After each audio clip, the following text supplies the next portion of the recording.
Welcome to गैसल campus. तो इस video में हम देखने वाले हैं आरआरबी एनटीपीसी के जो एग्ज़ाम्स चल रही थी फेज़ 1 की, जो कि 28 दिसंबर से 13 जनवरी तक चली है। तो इसकी एनालिसिस एक तरीके से देखने वाले हैं, किस तरीके पे पेपर आया है, कैसा क्वेश्चन आया है, क्या कट ऑफ रहने वाला है। जैसे कि यूट्यूब पे आप बहुत वीडियोस देखे होंगे कि किसी में बोल रहे हैं 70 क्वेश्चन कोई भी कर सकता है, 80 कट ऑफ जाएगी, 85 जाएगी। कोई बोल रहा है कि कट ऑफ की रेंज जो होगी वो 20 से 30 के रेंज में होगी। एक कट ऑफ बताना पॉसिबल ही नहीं है, जो बता रहे हैं वैसे कर रहे हैं। तो ये सारी जो है कि एक तरीके से कन्फ्यूज़न जो है क्लियर करना चाहता हूँ। और जो दूसरा आपका जो है पर्सपेक्टिव है कि एक तरीके से आपको पता चल जाएगा कि आपने इतना अटेम्प्ट किया है तो कितना गुड अटेम्प्ट माना जाएगा, कितनी परसेंट एक्यूरेसी आपकी होनी चाहिए, कितना आपका एक तरीके से मार्क्स होना चाहिए, रॉ स्कोर की आपकी सिलेक्शन हो पाए पर्टिकुलर आरआरबी में जिसमें आपने फॉर्म भरा होगा। तो चलिए इस वीडियो में ही देखेंगे। तो सबसे पहले जो मैं कि यहाँ कुछ पॉइंट वाइज इनपुट लिख रखा हूँ, जैसे कि मतलब मेरे पास इनपुट आया क्वेश्चंस का या फिर कैसे भी।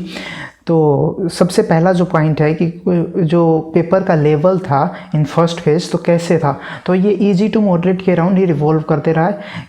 कोई मतलब बहुत टफ ऐसा कोई शिफ्ट नहीं है। हाँ, मॉडरेट हो गया, थोड़ा हार्ड मॉडरेट हो गया और थोड़ा सा इजी हो गया। कोई ऐसा शिफ्ट था जो शुरू के शिफ्ट थे तो उसमें जो है कि पेपर्स का लेवल थोड़ा सा इजी था, क्योंकि उसमें जो चीज़ें पूछ रहा था वो कॉमन चीज़ें पूछ रहा था। जैसे अब साउदर्न गंगा पूछे तो वो तो मैक्सिमम लोगों को पता है कि साउदर्न गंगा कौन सी है, लेकिन अब कोई एक पूछ दे कोई किसी एक पेपर में उसका सब्स्टिट्यूट की गोदावरी का जो है कि एक ट्रिब्यूटरी बताओ, इसमें से कौन सा नदी नहीं है, या फिर ऐसा क्वेश्चन पूछ दे तो आपको अब उसमें अपने नदियों के लिए डीप स्टडी किया होगा कि ट्रिब्यूटरीज कौन सी है, कौन सी नदी की, तो ही आपको याद होगा, तो ही आप कर पाओगे। कॉमन क्वेश्चन तो है नहीं कि ऐसे ही मतलब सबको याद है बना दिया। तो ये थोड़ा सा डिफरेंस आया है, मतलब इन डेप्थ जाके पूछने लगा है, क्योंकि उसके पास भी क्वेश्चन ख़त्म होने लगते हैं तो फिर इन डेप्थ जाने लगता है। अब जैसे यूएन हो गया तो कम से कम 7-8 शिफ्ट में पूछा होगा यूएन का, गोल गोल घुमा के कि कभी यूएन का सेक्रेटरी जनरल पूछ लिया, कभी यूएन कहाँ पे है उसका हेडक्वार्टर ये पूछ लिया, कभी कितने देश हैं ये पूछ लिया। कुछ मतलब यूएन के राउंड ही रिवॉल्व करते रहा तो क्वेश्चन पूछ रहा था। तो कुछ कॉमन वैसे होंगे, जैसे अब हेडक्वार्टर उसका कॉमन है, लेकिन कुछ इन डेप्थ भी क्वेश्चन हो जाएंगे, कुछ जो सबको नहीं पता होते हैं जनरली। तो इसी टाइप से रिवॉल्व होते रहे। और मैं एक देखा था यूट्यूब पे कि मतलब नाम नहीं लेना चाहूँगा चैनल का, लेकिन उन्होंने बोल रखा था ऐसे कि इतना इजी आ रहा है क्वेश्चन का लेवल, कोई भी 70 कर सकता है। जब इसका मतलब है कोई भी 70 कर सकता है, तो जो एक जेन्युइन पढ़ने वाला होगा तो उसका 80 सही होगा।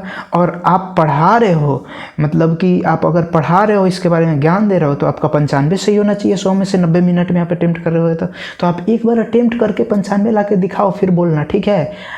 सिर्फ कह देना और कर लेना में फ़र्क होता है। तो ये चीज़ को आप समझो कि कहना और करना इतना सिमिलर नहीं है, ठीक है। तो ये कह देना कि सबका 70 आ रहा है, इतना इजी पेपर आ रहा है और तो आपका 95 आना चाहिए, लाओ। तो इसके लिए क्यों ऐसा हो रहा है, क्यों ऐसा लग रहा है सबको कि इजी पेपर आ रहा है, क्योंकि जो आउटपुट आता है, जो बच्चे बाहर क्वेश्चन लेके आते हैं तो इजी क्वेश्चन ही लेके आते हैं, जो उनको देखते ही याद हो जाए, अरे ये भी है, ये तो मुझे याद है, बिना करे याद है, या फिर ऐसे भी ये तो मैं पढ़ रखा हूँ, तो उनको वही याद रहता है। जो टफ क्वेश्चन होते हैं ना, या फिर जो उनको समझ में नहीं आता, चाहे मैथ्स की हो, चाहे जीके की कोई भी क्वेश्चन, चाहे करेंट अफेयर्स की कोई भी क्वेश्चन हो, तो उनको जो समझ में नहीं आता ना, वो उनको याद नहीं रहता, और वो क्वेश्चन वो बाहर नहीं बताते, जो कॉमन क्वेश्चन है वही बताते हैं। तो इसीलिए लगता है बच्चों को, अरे इतना ईजी आ रहा है पेपर, अरे सब लोग 70 कर रहे हैं, मैं तो टेस्ट सीरीज दे रहा हूँ, मेरा तो 70 आ ही नहीं रहा, सब लोग 80 कर रहे हैं, मैं तो टेस्ट सीरीज दे रहा हूँ, मैं तो 78 ही अटेम्प्ट कर पा रहा हूँ 90 मिनट्स में, मैं तो 80 ही अटेम्प्ट कर पा रहा हूँ, सब लोग 95 कैसे अटेम्प्ट कर ले रहे हैं, सब लोग 80 के। ऐसा कुछ नहीं हो रहा। हर एक बार जैसे रेलवे का एग्ज़ाम होता है, जैसे पेपर आता है, सेम उसी पैटर्न पे हो रहा है और वैसा ही एग्ज़ाम हो रहा है। कट ऑफ भी उसी के अराउंड रहेगा, क्योंकि जो है कि इसमें इस वैकेंसी में जो है पिछले बार की तुलना में नंबर ऑफ़ पोस्ट बढ़े हैं, तो नंबर ऑफ़ कैंडिडेट्स भी बढ़े हैं, और जो है कि उनका प्रिपरेशन लेवल भी बढ़ा है। और हाँ, एक चीज़ आप याद करके रख लो कि सब लोग बोल रहे हैं ना 2 साल पहले की वैकेंसी है, 2 साल से बच्चे प्रिपेयर कर रहे हैं, 2 साल से।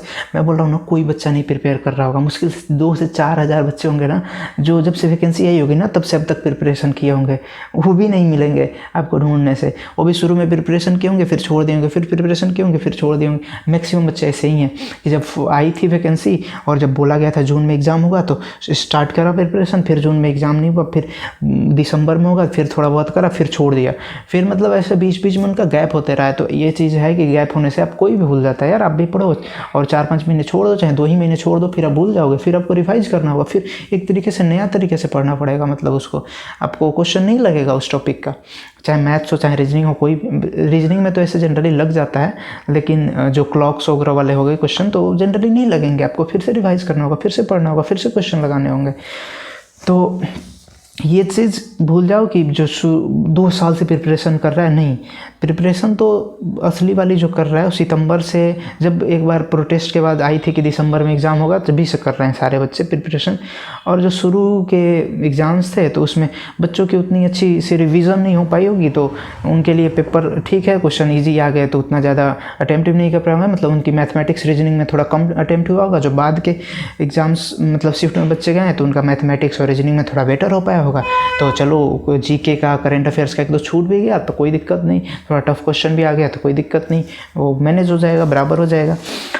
अब जो है कि कितना आपका स्कोर हो so that you will be get selected.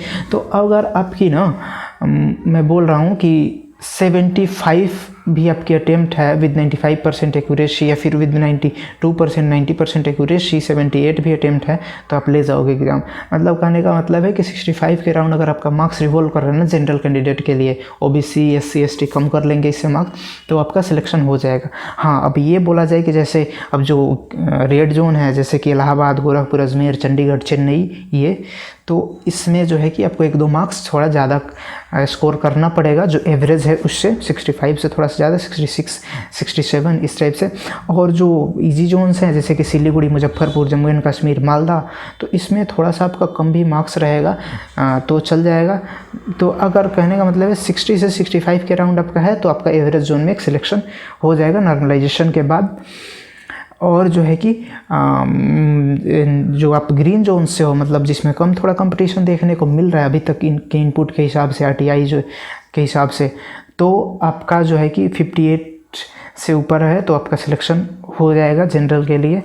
और हाँ, एक चीज़ और क्लियर कर दूं कि मैं देखा था कि एक बंदे ने बोल रखा था, उसका नाम छोड़ो नहीं बता रहा, कि 20 से 30 के रेंज में कट ऑफ जाएगा। तो भाई सबसे पहले कट ऑफ की डेफिनेशन समझो। कट ऑफ की डेफिनेशन होती क्या है? कट ऑफ की डेफिनेशन होती है the marks eight which the last candidate get selected for the last post.